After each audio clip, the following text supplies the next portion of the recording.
الحمدللہ وحدہ والصلاة والسلام علی من لا نبی بعدہ وعن عمران بن حسین رضی اللہ تعالی عنہ ان النبی صلی اللہ علیہ وآلہ وسلم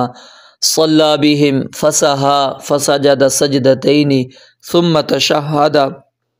ثم سلم۔ سیدنا عمران بن حسین رضی اللہ تعالی عنہ سے روایت ہے،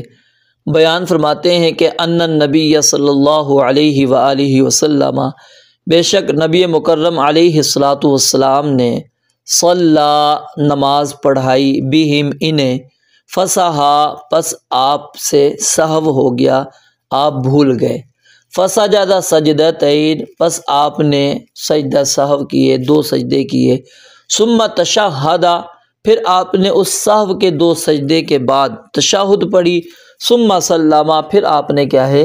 سلام پھیرا۔ رواہ ابو داود و ترمذی، اس حدیث کو امام ابو داود رحمۃ اللہ علیہ نے اور امام ترمذی رحمۃ اللہ علیہ نے روایت کیا ہے، وحسنہ، اور امام ترمذی رحمۃ اللہ علیہ نے اس کو حسن قرار دیا ہے، والحاکم، اور اس حدیث کو امام حاکم رحمۃ اللہ علیہ نے بھی روایت کیا ہے، وصححہ،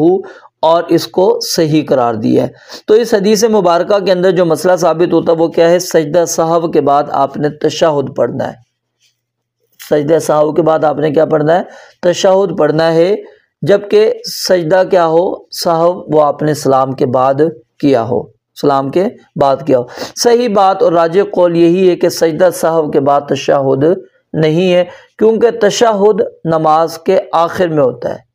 اور سجدہ سہو نماز کی تکمیل کے لیے ہوتا ہے، نہ کہ مستقل ایک نماز ہے کہ وہ آپ سے جو کمی کوتاہی ہوئی اس لیے وہ سجدہ سہو کیا گیا۔ تو اس لیے سجدہ سہو کے بعد کوئی تشہد نہیں ہے، اور کوئی بھی صحیح حدیث اس کے متعلق ثابت نہیں ہے، کیونکہ ایک تو یہ جو روایت کے الفاظ یہاں پر ہیں ثم تشہد، یہ شاذ الفاظ ہیں، اور شاذ ضعیف حدیث کی اقسام میں سے ایک قسم ہے، تو اس لیے قابل حجت نہیں، اور اس کے معنی کی دیگر جتنی بھی روایات ہیں وہ ساری کی ساری ضعیف اور ناقابل حجت ہے۔ تو صحیح بات یہ ہے کہ سجدہ سہو کے ساتھ تشہد ثابت نہیں ہے، اور امام نووی رحمۃ اللہ علیہ نے بھی یہی فتویٰ دیا ہے۔